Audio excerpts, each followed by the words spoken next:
अपने पिंडी के एमएनएज, मेरे एमपीज, मैं आप सबको मुबारक देता हूं, खराज तहसीन पेश करता हूं कि आपने इतने थोड़े वक्त पे ये जलसे को ऑर्गेनाइज किया और माशाअल्लाह लियाकत बाग में इस तरह का जलसा, इस तरह की रौनक, मैं आप सबको, आपको भी, मेरी बहनों को भी, नौजवानों को भी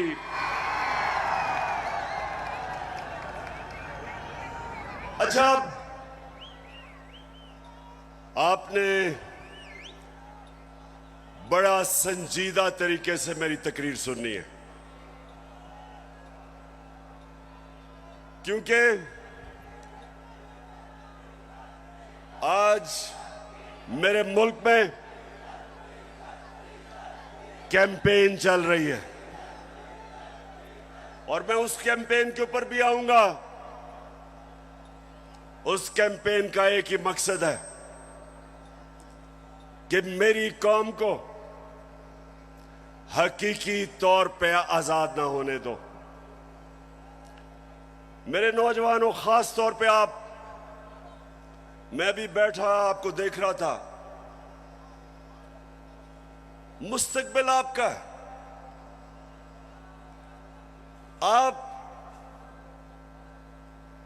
आपने ये फैसला करना है कि क्या हमने उस पाकिस्तान में बड़ा होना है जिसकी ख्वाब देखी थी इल्लामा इकबाल ने और जिसके लिए जदोजहद की थी कायद आजम ने, या वो पाकिस्तान जिधर कमजोर के लिए एक कानून, ताकतवर कानून से ऊपर कमजोर अपने हकूक ढूंढता है और ताकतवर सारे कानून तोड़ता है।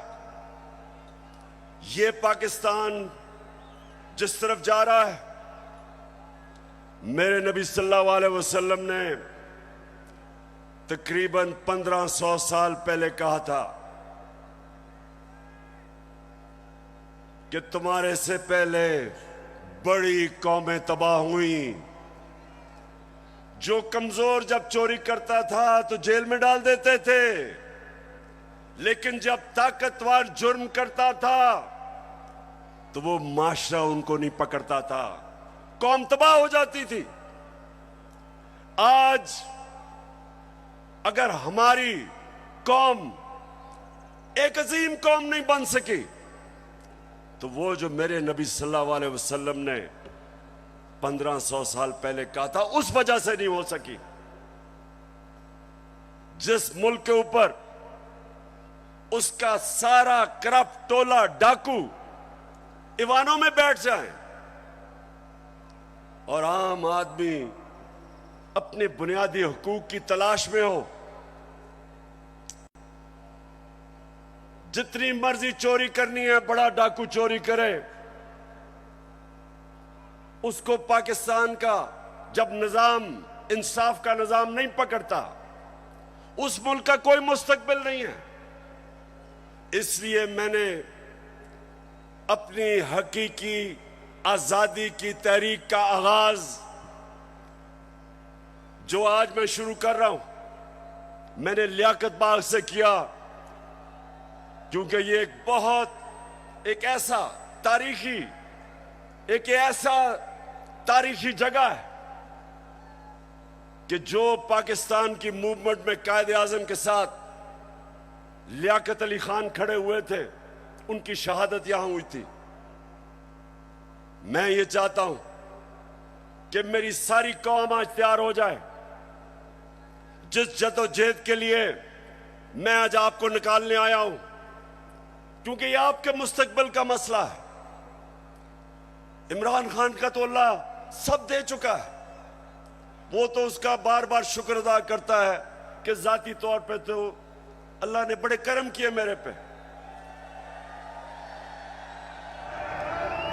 लेकिन मुझे आपकी फिक्र है पाकिस्तानियों। जो आज मुल्क से हो रहा है, मुझे आपकी फिक्र है। चोर डाकू जब मुल्क की क़यादत पे बैठे हों और यहां ताकत में वो लोग हों जो जाती मफादात के लिए और अपनी अना के लिए मुल्क के मुस्तकबिल को तबाह करते हैं, इनको सिर्फ अवाम की ताकत शिकस्त दे सकती है। और मैंने अपनी आज कौम से वादा कर रहा हूं कि जब तक मैं अपनी कौम को हकीकी आजादी नहीं दिलवाऊंगा, मैं पाकिस्तान की सड़कों पे होऊंगा, मैं अपने लोगों के अंदर जाऊंगा, मैं अपनी कौम को उठाऊंगा।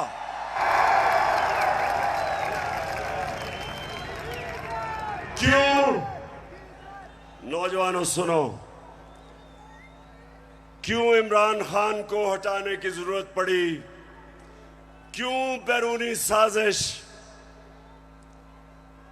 क्यों बैरूनी साजिश से इमरान खान को हटाया गया? जरा सुने, वजह क्या थी? क्या इमरान खान मुल्क के पैसे चोरी करके बाहर बड़े बड़े महल्लात खरीद रहा था? क्या ये मुल्क के पैसे मनी लॉन्ड्रिंग कर रहा था? क्या लोगों की जमीनें चोरी कर रहा था, कब्जे कर रहा था, फैक्ट्रियां बना रहा था? मैंने जितनी देर क़यादत की, इससे कम टाइम पे, जब नवाज शरीफ 1990 में आया था, 17 फैक्ट्रियां बना चुका था। 17 फैक्ट्रियां बना चुका था। मैं सिर्फ क्यों निकाला नवाज शरीफ को? क्यों निकाला? क्योंकि उसने चोरी की थी।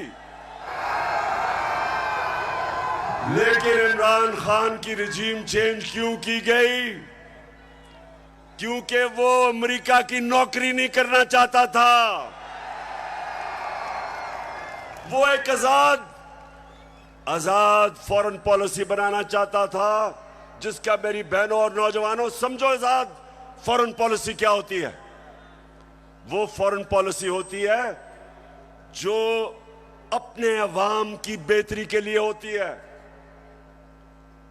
जो फॉरेन पॉलिसी दूसरे मुल्कों के मफादात की हिफाजत करने के लिए होती है और अपने लोगों को दूसरों के लिए कुर्बान करने के लिए होती है, उस फॉरेन पॉलिसी के खिलाफ मैं आया था। मैं ये नहीं चाहता था कि अमेरिका की जंग में मेरी कौम जाए और 80,000 मेरे लोग उस जंग के अंदर कुर्बान हो अमेरिका के लिए। मैं नहीं चाहता था कि अगर आप अमेरिका अफगानिस्तान में यहां से हमारे ऊपर से कोई कार्रवाई करे, मैं नहीं चाहता था कि मेरा मुल्क मुलव्वस हो उसमें। क्योंकि मैं क्यों चाहूं कि अफगानिस्तान से हमारे ताल्लुकात खराब हो? मैं चाहता हूं कि मेरी फॉरेन पॉलिसी हो जो मेरे लोगों की बेहतरी में हो। अगर रूस से मुझे 30 या 40% कम कीमत पे तेल मिलता था और मैं अपने लोगों को सस्ती पेट्रोल और फजलुर रहमान दूं, तो मैं क्यों ना दूं? दिल में हो नीयत साफ, तो हो इंसाफ, कहे इमरान खान।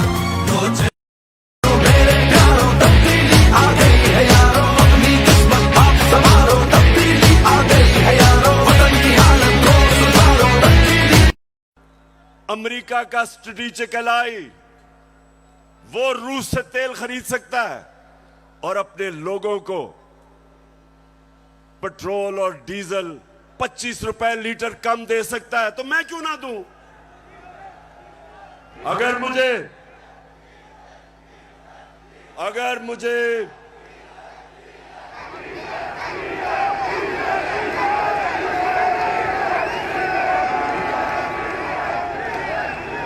सुने नौजवानों, ये जरूरी है सुनना। देखें, अब आप समझ जाए आजाद फॉरेन पॉलिसी है हिंदुस्तान की। उनका मुल्क सारे फैसले करता है अपने लोगों की बेहतरी के लिए। हमारे यहां जो गुलाम बैठे हुए थे फैसले करते हैं दूसरे मुल्क के लिए, अपने लोगों को कुर्बान करते हैं। हम दूसरों की जंगों में शामिल होके अपने मुल्क की तबाही करते हैं। सबसे ज्यादा जो लोग बात नहीं करते, अमेरिका की जंग में जो कबायली इलाके के लोगों से जो जुल्म हुआ, जिस तरह सारा कबायली इलाका उजड़ा, 400 ड्रोन अटैक हुए, औरतें बच्चे मारे गए, उनकी जंग की वजह से 35 लाख कबायली इलाके के लोग नकल मकानी कर गए। कौन जिम्मेदार है? सिर्फ इसलिए कि यहां थोड़े साहिब इख्तिदार बैठे हुए थे जिनको थोड़े डॉलर मिलने थे, जिन्होंने थोड़े से डॉलरों के लिए अपने मुल्क को वो नुकसान पहुंचाया जो अभी भी कबायली इलाका नहीं उस नुकसान से बचा। दूसरी चीज, मैं हमेशा कहता था कि अफगानिस्तान में जो अमेरिका गया है इसका कोई मिलिट्री हल नहीं है, डायलॉग से मसला हल होगा, और यह पसंद नहीं था उनको। और आखिर में मैंने जब वो अमेरिका वहां से गया तो उनके भी लोगों ने कहा कि जो मैं कहता था ठीक, लेकिन उनको पसंद नहीं है। उनको आदत पड़ी हुई थी शहबाज शरीफ जैसे गुलामों की और नवाज शरीफ जो सदर ओबामा के सामने पर्ची पढ़ के थैंक यू कहता था।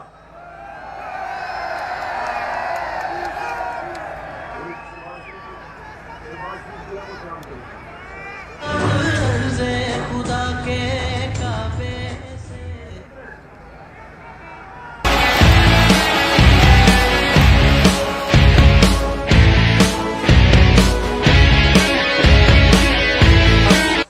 आगाज कर रहे आए हूं अपनी हकीकी आजादी की तहरीक, और मैं सबको तैयार कर रहे आया हूं। तो सुनने आपने मेरी बात कि पहले तो हटाया क्यों, फिर इनको तकलीफ क्या हुई बाहर वाले मुल्कों को। पहली दफा पाकिस्तान का प्राइम मिनिस्टर ओआईसी की मीटिंग में जाता है, यूनाइटेड नेशंस की जनरल असेंबली में जाता है, और क्या कहता है? कहता है कि मुसलमानों को बड़ी तकलीफ होती है जब हमारे नबी सल्लल्लाहु अलैहि वसल्लम की शान में गुस्ताखी की जाती है। आजादी राय की आड़ लेके सारे फोरम के ऊपर पहली दफा, बल्कि पाकिस्तान के लीडर ही नहीं दुनिया में भी किसी मुसलमान लीडर ने यह बात नहीं की। और उसकी वजह से मुझे सबसे बड़ा फख्र यह है कि पहली दफा 2 मगरबी लीडर्स, रूस के प्रेसिडेंट पुतिन और कनाडा का जस्टिन ट्रूडो प्राइम मिनिस्टर, दोनों ने स्टेटमेंट दी कि आप आजादी राय की आड़ लेके हमारे नबी सल्लल्लाहु अलैहि वसल्लम की शान में गुस्ताखी नहीं कर सकते। यह कभी पहले नहीं हुआ। और 15 मार्च, जो मुझे सबसे ज्यादा फख्र है, आप अगर मेरे से पूछे ना कि 3.5 साल में किस चीज में सबसे ज्यादा फख्र हुआ, 15 मार्च यूनाइटेड नेशंस ने फैसला किया कि एंटी इस्लामोफोबिक डे बनाया जाएगा यूनाइटेड नेशंस में।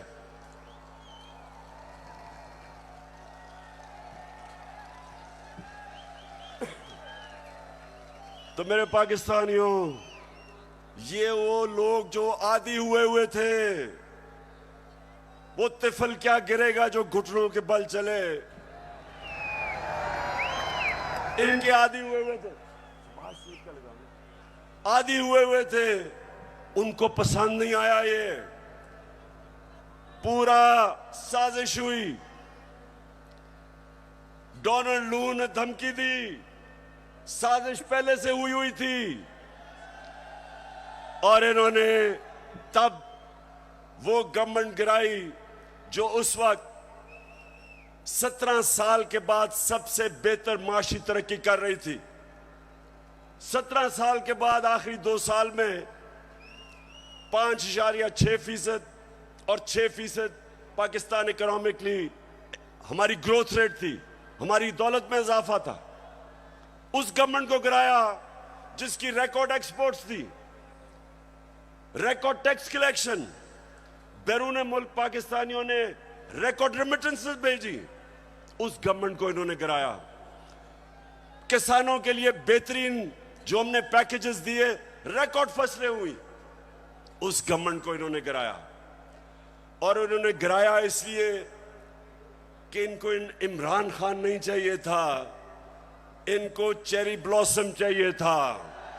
अब देखो, ये जरा देखें। से होके आया हूँ, मैं यूएई के होके, अभी मैं तुर्की होके आया हूँ, और मैंने उन भाइयों को कहा कि आप हमारे बड़े अजीम भाई हैं, हमेशा आपने हमारी मदद की। और मैंने यही कहा, जब मैं आया हूँ तो आप समझेंगे शायद ये मांगने आया है। मैं मांगने नहीं आया, लेकिन मजबूरी है। हमारा जिस तरह माजी में 75 साल में आपने हमारा हाथ बटाया है, कुछ अर्सा आप हाथ बटा। मैंने कहा मैं वादा करता हूं कि इंशाअल्लाह हम पूरी कौम हम मिलकर दिन रात, हमेशा आपने हमारी मदद की। और मैंने यही कहा, जब मैं आया हूं तो आप समझेंगे शायद ये मांगने आया है। मैं मांगने नहीं आया, लेकिन मजबूरी है।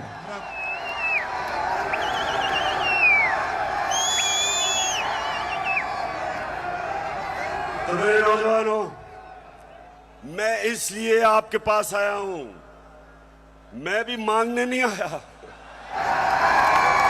मैं आपको तैयार करवाने आया हूं कि अगर इस वक्त मेरी कौम खड़ी नहीं होगी, इस तरह के लोगों की गुलामी करेंगे जो कहता है कि जी हम तो भिखारी हैं, बेगर्स आर नॉट चूजर्स। तो मैं अब सुने जरा मेरी बात, मैं अगली बात करना चाहता हूं। देखिए, पाकिस्तान में जब ये आए, अब मैं सिर्फ बताना चाहता हूं कि लोगों से हुआ क्या 4 महीने में। मुझे जितने लोगों ने बताया कि जब उनके पास बिजली के बिल आए, कौम के ऊपर गुजरी क्या है, कि किस तरह उनको समझ नहीं आ रही, आम सफेद पोश लोगों को, कि बिजली के बिल दें, बच्चों की फीस दें, खाना दें। बिजली जो हमारे जमाने में 18 रुपए यूनिट था, मैंने 5 रुपए यूनिट सब्सिडी दिलवाई कि कम करो, वो आज 36 रुपए यूनिट है, दुगनी हो चुकी है। आज हमारी इंडस्ट्री जो सबसे तेजी से लार्ज स्केल मैन्युफैक्चरिंग तेजी से जो बढ़ रही थी, दौलत में इजाफा हो रहा था, सारे बर्रे सगीर में सबसे ज्यादा रोजगार पाकिस्तान में था वर्ल्ड बैंक के मुताबिक। तो इन्होंने जो महंगाई की है, बिजली की कीमतें बढ़ाई हैं, पेट्रोल और फजलुर रहमान की जो कीमत बढ़ाई है, उससे आप समझते कि कितना नुकसान हुआ है।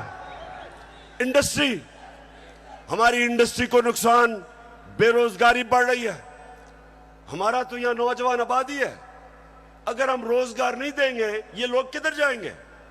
कितने लोग मुल्क से बाहर जा सकते हैं? तो ये जो मैं आज आपके पास सिर्फ अब आपको बताऊं कि इन्होंने जो सारे चोरों के टोला ने मिलके कि जी बहुत महंगाई कर दी इमरान खान ने, मैं ये जरा आप सिर्फ थोड़ा आराम से सुने कि इन्होंने किया क्या है। पहले मैं आता हूं ताकि आपको पता है, हमने हमजा कुकड़ी को शिकस्त दी और आपको पता है उसका मुर्गी का कारोबार है। तो जब हम आए थे, मुर्गी का गोश्त केजी जो बिक रहा था, ये हमारे दौर में साल पहले 160 रुपए केजी, आज पहुंच गया 270 रुपए केजी। पेट्रोल एक साल पहले 120 रुपए लीटर, आज पहुंच गया 234 रुपए लीटर। प्याज मैं इसलिए कह रहा हूं क्योंकि आम आदमी प्याज खाता है। साल पहले 44 रुपए, आज 86 रुपए, 86 रुपए केजी एक साल के अंदर। अंडे दर्जन हमारे जमाने में 155 रुपए, आज 211 रुपए। चावल साल पहले 95 रुपए, आज 121 रुपए। दाल माश आम आदमी खाता है, साल पहले 240 रुपए, आज 366 रुपए। चक्की का आटा साल पहले 70 रुपए केजी और आज 105 रुपए केजी। ये खाने पीने की आम आदमी की मैं चीजें बता रहा हूं, मैं पैसे वालों का हालात नहीं बता रहा, मैं अपने आम पाकिस्तानियों का बता रहा हूं। मसरूर की दाल साल पहले 157 रुपए केजी और आज 330 रुपए केजी। ये सुनते रहे, ये महंगाई कम करने आए थे। घी साल पहले 850 रुपए, आज 1420 रुपए।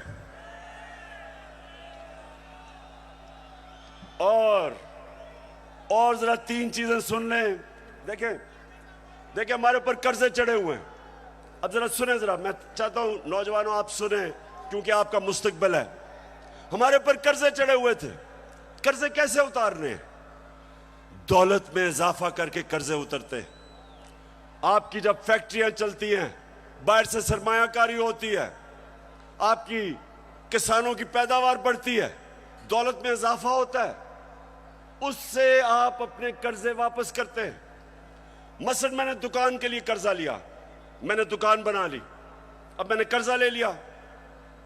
अब जब जैसे जैसे मेरी ज्यादा सेल होगी, मेरी दौलत में इजाफा होगा, मैं कर्जे वापस करूंगा। अब जब से ये आया क्या हो रहा है?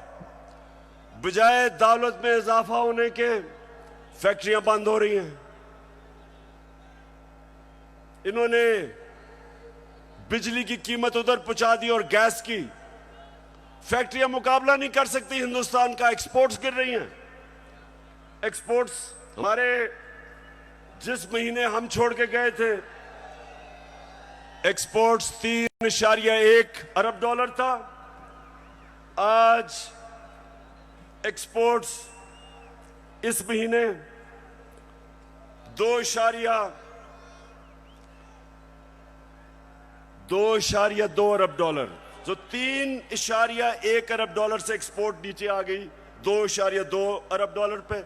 रिमिटेंस जो बैरून मुल्क पाकिस्तानी पैसा भेजते हैं, हमारे आखिरी महीने में 3.1 अरब डॉलर, वो नीचे आके 2.5 अरब डॉलर पे आ गई। मतलब कि दौलत में इजाफा नहीं हो रहा, कर्जे बढ़ते जा रहे हैं।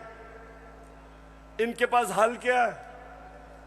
आर्मी चीफ से टेलीफोन करवा रहे हैं सऊदी अरेबिया को कि जी पैसे दे दो, क्योंकि इनको तो सारे समझते हैं कि चोर है ये, इनको तो पैसे कोई नहीं देता। तो आर्मी चीफ अमेरिका को कभी टेलीफोन कर रहा है, कभी यूएई को कर रहा है, कभी सऊदी को, कि जी पैसे दे दो। तो इससे क्या होगा? वो तो कर्जे देंगे, कर्जे बढ़ते जा रहे हैं। कर्जे वापस कैसे कर रहे हैं? दौलत में तो इजाफा नहीं हो रहा। और इसलिए मेरे पाकिस्तानियों, इसलिए मैं इनको कहता हूं कि एक ही तरीका है इस मुल्क को इस दलदल में जो घुसा रहे हैं निकालने का, और वो है साफ और शफाफ इलेक्शन। एक ही रास्ता है। लेकिन ये सारे खौफजदा हैं, इन्होंने जब हुकूमत गिराई, नौजवानों सुनो, हुकूमत जब गिरवाई, इनका ख्याल था पार्टी का जनाजा निकल गया। उसके बाद जब पब्लिक सड़कों पे आ गई, इन्होंने 25 मई को हमारे ऊपर जुल्म किया दहशत फैलाने के लिए। उसके बाद 17 जुलाई को बाई इलेक्शन हुआ पंजाब का, हमजा कुकड़ी फारग हो गया, हम जीत गए। जुल्मों सितम के कोहे गरा रूई की तरह उड़ जाएंगे हम महकूमों के पांव तले ये धरती धड़ बहुत हो चुकी बेईमानी, बहुत हो चुकी मनमानी, गैस बिजली और पानी की परेशानी, बहुत हो चुकी महंगाई, बहुत हो चुकी रुसवाई, आ गई रहनुमाई एक तूफानी। अपनी जिम्मेदारियों को तुम जान लो गौर से। ये जो इन्होंने चीफ इलेक्शन कमिश्नर बैठाया हुआ है, इसने पूरी खिदमत की मरियम की और हमजा की, पूरी कोशिश की, धांधली की, इंतजामिया इनके साथ, पुलिस इनके साथ। उसके बावजूद पाकिस्तानी कौम, पंजाब के लोग इतनी तादाद में निकले कि इलेक्शन हार गए, धांधली के बावजूद। उसके बाद इनको और खौफ आ गया। उसके बाद इन्होंने एक और प्लान लेके आए। इन्होंने कहा अगर हम अब इलेक्शन करवाएंगे तो ये तो 2/3 अक्सरियत ले जाएगी तहरीक इंसाफ। डर गए, खौफजदा हो गए।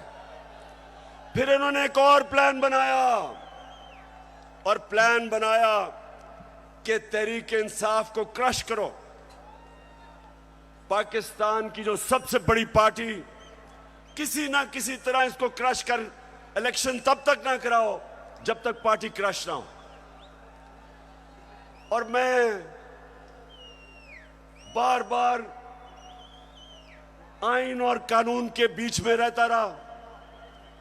25 मई को जो इन्होंने जुल्म किया, उसके बावजूद अगर मैं उस दिन डी चौक में, अगर मैं उस दिन वहां से अपना धरना खत्म ना करता, मुझे पता था कि शाम को खून होना है। मुझे पता है।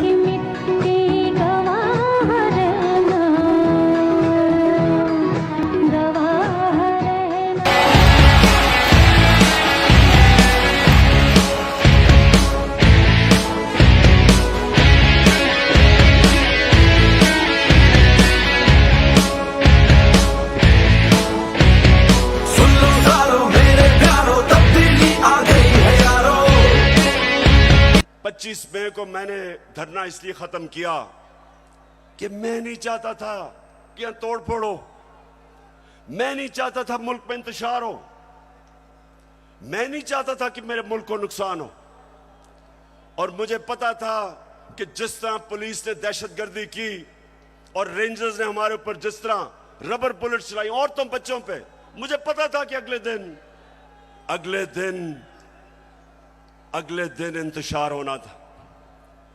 मेरे ऊपर केसेस कर दिए, 16 FIR मेरे पे काट दी।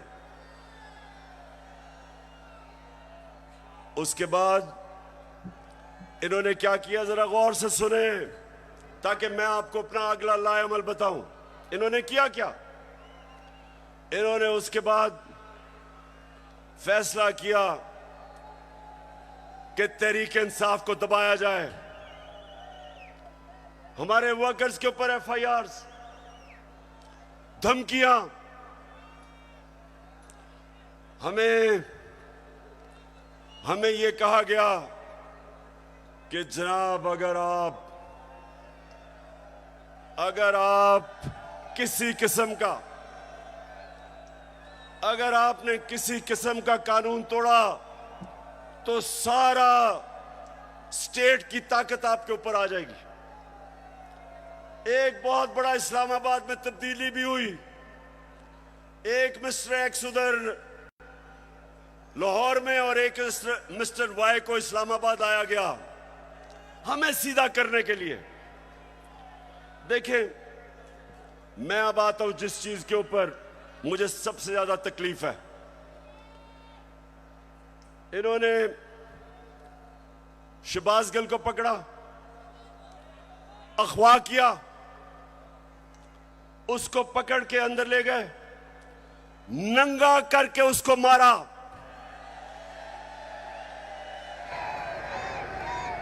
दो तीन दिन तक मुझे तो पता नहीं चला। जब मेरे वकील मिलने गए, उन्होंने मुझे आके बताया कि उन्होंने उसका क्या हशर किया। अब शहबाज गिल, जरा मैं सारे पाकिस्तानियों का तो जरा गौर से मेरी बात सुने। वो एक प्रोफेसर है, वो अमेरिका में कॉलेज में पढ़ाता है। वो अपने मुल्क के लिए आया कि यहां वो भी एक नए पाकिस्तान के लिए जद्दोजहद करेगा। उसका कितना बड़ा जुर्म था, कितना बड़ा जुर्म था कि पहले उसको उठा के उसकी गाड़ी का शीशा तोड़ा, उसको उठा के ले गए। उसके ड्राइवर की बीवी को उठा लिया, 10 महीने की बेटी उसकी, उसको ले गए और उसको नंगा करके इन्होंने उसको मारा, उसकी तस्वीरें बनाई। जब वो ज़हनी तौर पे जब वो डिस्टर्ब हुआ तो उसकी तस्वीरें बनाई। मैं वो लोग जिन्होंने ये किया, मैं उन सारों को आज उनसे मुखातिब हूं कि आप सोचें कि आपसे ये होगा, कभी हुआ तो आपके और आपकी फैमिली के ऊपर क्या गुजरेगी। सोचें, एक इंसान की आप डिग्निटी खत्म कर रहे हैं। उसको जानवर भी इस तरह की हरकतें नहीं करते। अल्लाह कुरान में कहता है कि मैंने इंसान को वो सलाहियत दी है कि फरिश्तों से भी ऊपर बना दिया, लेकिन साथ वो ये भी कहता है कि जब इंसान गिरता है वो जानवरों से भी नीचे चला जाता है। ये जो इन्होंने किया है, ये जानवरों से भी नीचे चले गए हैं। खुदा के काबे से सबसे आगे पाकिस्तान का ही नाम रहे। अब कोई हिम्मत ना हारो, तब्दीली आ गई है यारो।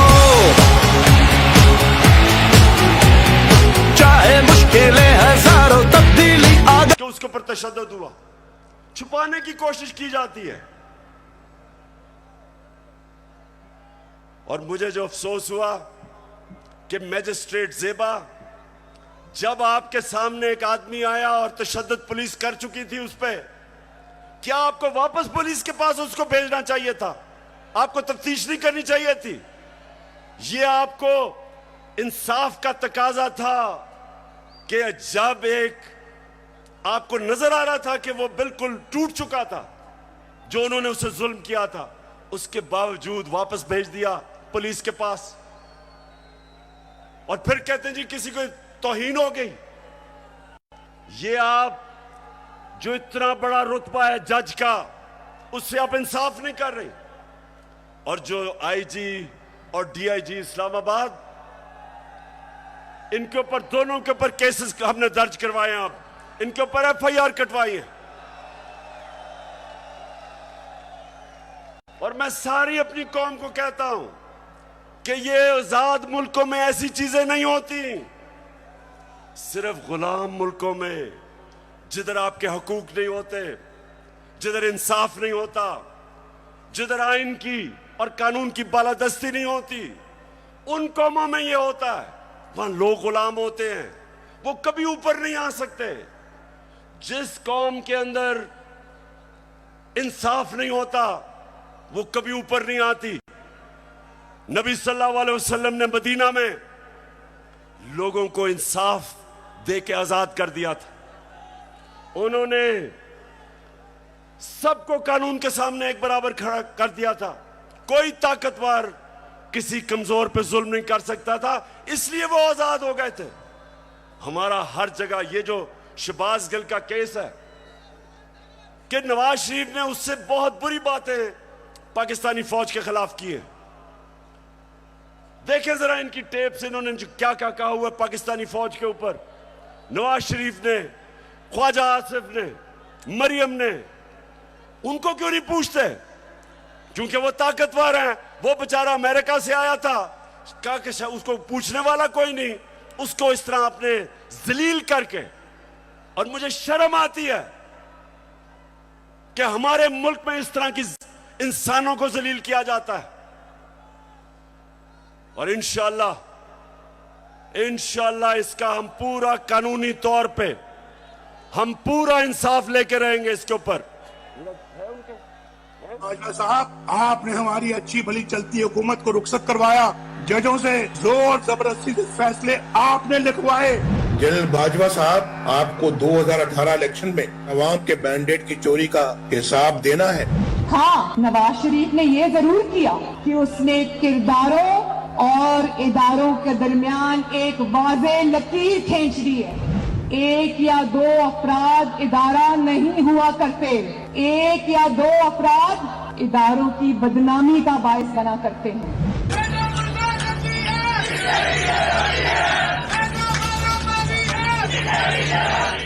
तुम हमें सियासत बतलाते हो, अपने हुदूद में रहो।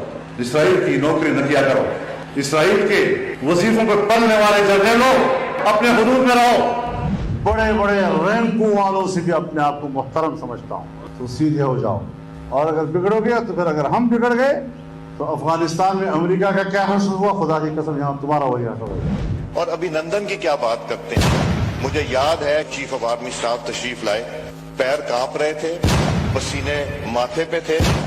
दफा के लिए ये पूरी इंप्यूनिटी के साथ अपना सीना चौड़ा करके डिफेंस बजट को क्लेम कर रहे हैं और मांग रहे हैं कौम से। कौम की हड्डियों से गोश्त तक जो है इन्होंने निचोड़ लिया है और उतार लिया।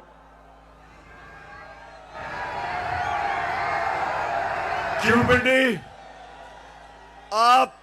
आप जज बने और आप फैसला करें कि ये हमारी फौज को क्या ये नुकसान पहुंचा रहे हैं या ये डैमेज करते थे, या वो जो शहबाज गिल का वो आपको पता भी नहीं चलेगा उसने क्या कहा इसके मुकाबले में।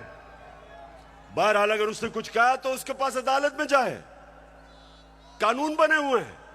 लेकिन नंगा करके किसी के ऊपर तशद्दुद करना ये किसी भी इंसानी माशरे में नहीं होता। ये सिर्फ जानवरों के माशरे में, बल्कि वो भी मैं कहूंगा कि ऐसे नहीं होता। अच्छा,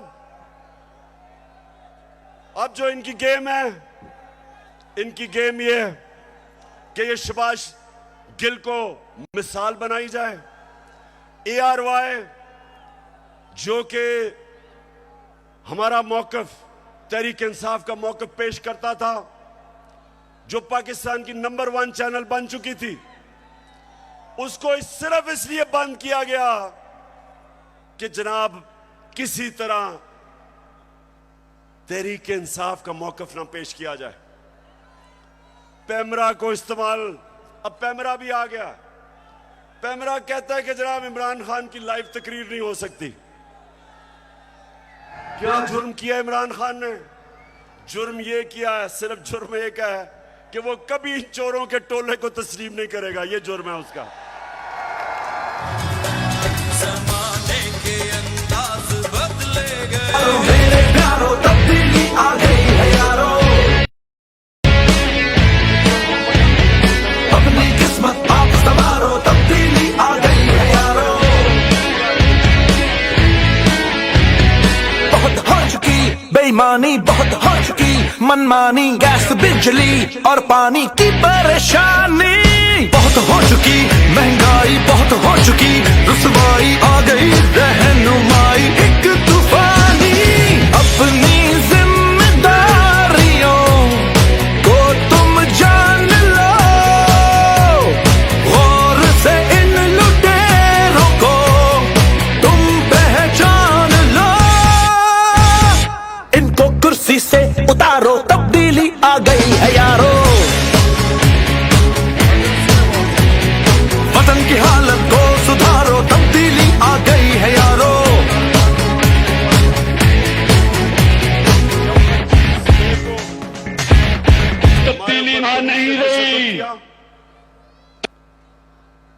पुलिस के अंदर से मुझे बताया गया, पुलिस के अंदर से मुझे बताया गया कि जनाब ये पीछे से हमें हुक्म था,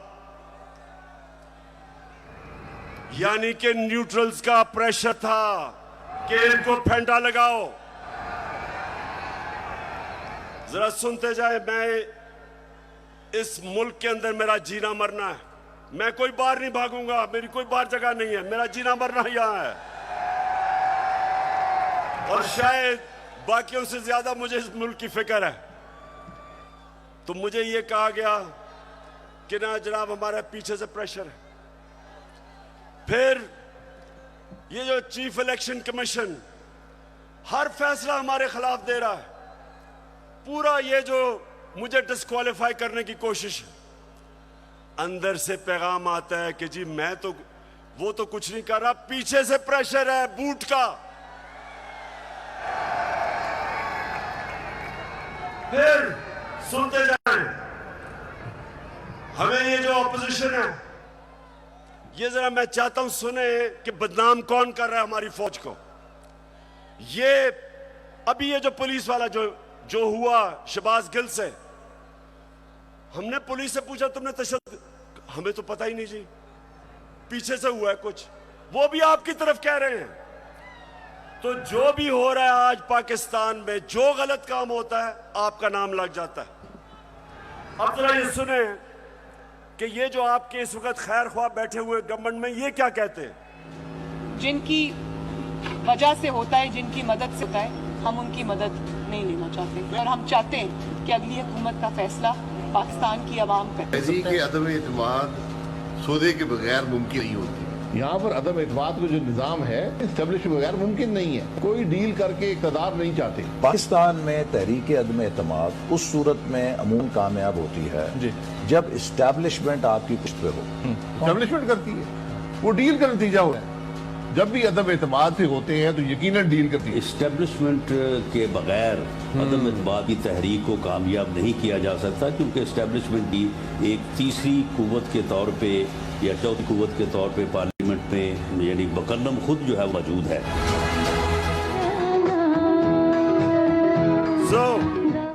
सो मैं ये सवाल पूछता हूं, कौन किसको बदनाम कर रहा है? और उसके बाद जरा सुनते रहे, हमें पैगाम आता है, मेरे घर से कोई मिलने आता है, उसको टेलीफोन आ जाता है एजेंसी से जी कि जी आप क्या करने गए थे। मेरे घर में लोग मिलने आ रहे हैं, पुलिस खड़ी है नीचे, उनके जूते उतार रही है। ये पुलिस नहीं कर रही, पुलिस हमें खुद बताती है कि पीछे से न्यूट्रल्स का हुक्म है हमें। तो मैं आज पूछता हूं कि क्या आप न्यूट्रल हैं या नहीं हैं? बताएं हमें। और अगर नहीं है तो क्यों इस मुल्क को इतना नुकसान पहुंचा रहे हैं? अगर इन लोगों के साथ आपने खड़ा होना है तो क्या आपका ख्याल है कि जो कौम 30 साल से इनको चोर समझती है, वो क्योंकि आप आज इनके साथ खड़े हैं, वो इनको पाक कर देगी, वो मान जाएगी कि ये नहीं, चोर नहीं है? आपको भी नुकसान पहुंच रहा है। मैं आज इसलिए कह रहा हूं सब कुछ कि मुझे पता है प्लान क्या बना हुआ है। जो मिस्टर वाई आया, मुझे पता है वो क्या प्लान बना के आया है कि मीडिया को दबाओ, आवाज बंद करो, इनको डराओ धमकाओ, शहबाज गिल को मिसाल बनाओ, इमरान खान को जेल में डाल दो। इमरान खान को जेल से कोई फर्क नहीं पड़ेगा। जो करना करो, जो करना करो। मैं अपनी कौम के सामने सारी कौम को इकट्ठा करूंगा, और अगर ये जो डिस्क्वालीफाई कर रहे हैं जी, फंडिंग केस या फलाना केस, जो भी आप करेंगे, आप अपनी कौम को नुकसान पहुंचाएंगे। क्यों? क्योंकि सबसे बड़ी पाकिस्तान में इस वक्त नेशनल लेवल पे फेडरल पार्टी तहरीक एक ही है, तहरीक इंसाफ। पाकिस्तान में है, सारे सूबों में है। ये मुल्क को इकट्ठा रख सकती है। कभी फौज अकेला मुल्क को इकट्ठा नहीं रख सकती, नहीं तो ईस्ट पाकिस्तान को इकट्ठा रख सकते। पॉलिटिकल पार्टी जो सारे मुल्क में इंसानों को इकट्ठा करती है, वो मुल्क को मजबूत रखती है। उस पार्टी को कमजोर करने का मतलब पाकिस्तान को कमजोर करना है। और अगर आप इसी पार्टी को दीवार से लगा देंगे, जो आप इस वक्त प्लान बना हुआ है, मैं आपको यकीन दिला रहा हूं कि यहां श्रीलंका वाला हाल होने वाला है। अभी तो हम आइन और कानून के बीच में चल रहे हैं, लेकिन जब एक पॉलिटिकल पार्टी हट जाएगी रास्ते से, तो जो हालात है पाकिस्तान में, कौन रोकेगा पब्लिक को? 22 करोड़ लोग हैं। श्रीलंका तो 2 करोड़ से थोड़ी सी ज्यादा उनकी पूरी आवाम है। यहां तो 22 करोड़ पाकिस्तानी है। जो हालात हैं, अगर इसमें आप पॉलिटिकल पार्टी को खत्म करके इन चोरों को ऊपर मुसल्लत करेंगे, नुकसान तो मुल्क है। और मैं इसलिए आखिर में कहता हूं कि इस मुल्क के पास सिर्फ एक रास्ता है, और वो रास्ता है साफ और शफाफ इलेक्शंस का। ये जो बाकी तरीके इख्तियार किए जा रहे हैं, एक वो सेटअप, एक जिनके पास पब्लिक में निकल नहीं सकते, जलसा वो नहीं कर सकते, उन लोगों को अगर, और 30 साल से जो चोरी कर रहे हैं, अगर आप समझते हैं कि ये कौम उनको एक्सेप्ट कर जाएगी, कौम भी नहीं एक्सेप्ट करेगी, कोई भी इन्हें एक्सेप्ट नहीं करेगा, ना बाहर इनकी क्रेडिबिलिटी, ना पाकिस्तान में। और आगे हमारे मुल्क के हालात बिगड़ते जाएंगे। ये कर्जे लेके और समझना कि जी मुल्क चलना शुरू हो गया, क्योंकि कई मुल्कों ने कर्जे दिए। ये कैंसर का इलाज डिस्पेंस से हो रहा है। कर्जे बढ़ते जा रहे हैं, कर्जे का बोझ बढ़ता जा रहा है। ये इस तरह मुल्क नहीं चलेगा। जब तक पॉलिटिकल स्टेबिलिटी नहीं आएगी, माशी हालात ठीक नहीं होंगे। तो मैं आखिर में अपनी तकरीर खत्म करने से पहले बलूचिस्तान के लोग, सिंध के लोग और राजनपुर और डेरा गाजी खान जिधर सैलाब आए हुए हैं, उधर के लोगों के लिए एक तो हम दुआ भी करते हैं, और मैं सारी गवर्नमेंट्स को, पंजाब की गवर्नमेंट को कह रहा हूं कि पूरी तरह मदद करें हमारे इलाकों में। केपी की गवर्नमेंट को कहूंगा कि जो भी हम कर सकें बलूचिस्तान में करें, और जो भी हालात हैं, मैं चाहूंगा कि जो हमारे लोग बड़े खुल के ऐसे मौके पे मोबिलाइज होते हैं, इन लोगों की मदद करें, क्योंकि लोग इस वक्त सैलाब की वजह से बहुत मुश्किल में। और आखिर में मैं ये भी मुबारक देना चाहता हूं सबको कि अभी जो कराची में बाय इलेक्शन है, तहरीक इंसाफ जीत गई है। पाकिस्तान जिंदाबाद।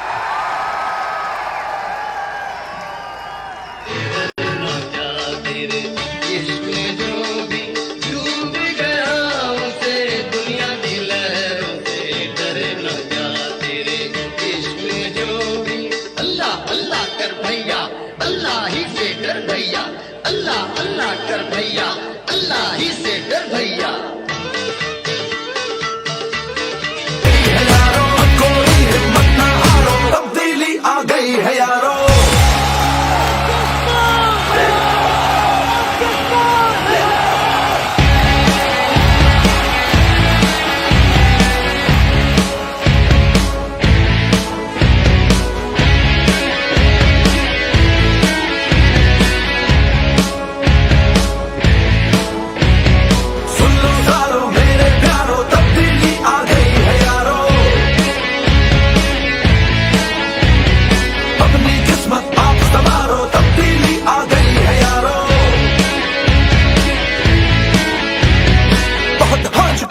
बेईमानी बहुत हो चुकी, मनमानी, गैस, बिजली और पानी की परेशानी बहुत हो चुकी, महंगाई बहुत हो चुकी, रुसवाई आ गई, रहनुमाई एक तूफानी।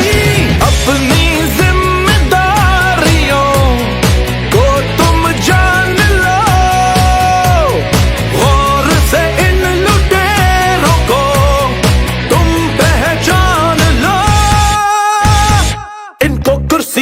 उतारो तब्दीली आ गई है यारो। वतन की हालत को सुधारो तब्दीली आ गई है यारो।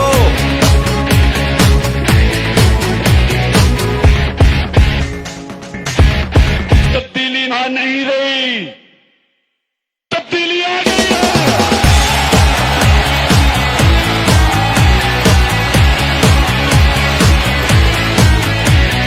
अब गरीब ना रोएगा, इंसाफ ना खोएगा, भूखा ना सोएगा कभी दोबारा।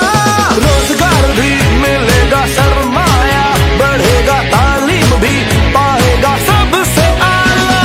तंजीम इत्तेहाद ईमान रग रग में बहे, सबसे आगे पाकिस्तान का ही नाम रहे। अब कोई हिम्मत ना हारो, तब्दीली आ गई है यारो। चाहे मुश्किलें हजारों, तब्दीली आ गई है यारो। सुन लो सारो मेरे प्यारो, तब्दीली आ गई है यारो। अपनी किस्मत आप संवारो, तब्दीली आ गई है यारो। वतन की हालत को सुधारो, तब्दीली आ गई है यारो। अब कोई हिम्मत ना हारो, तब्दीली आ गई है यारो।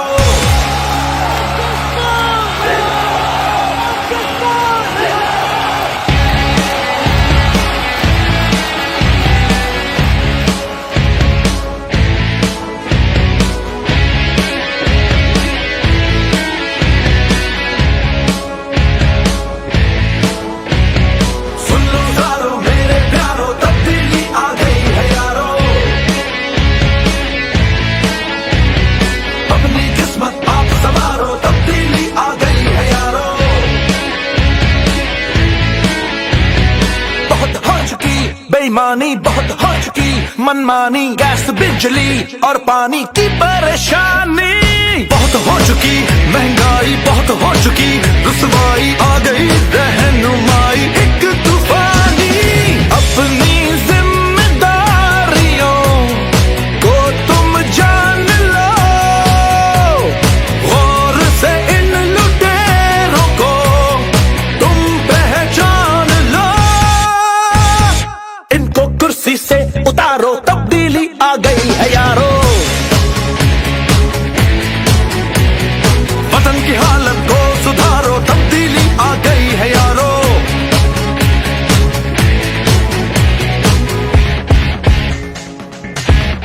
तब्दीली वहां नहीं रही, तब्दीली आ गई है।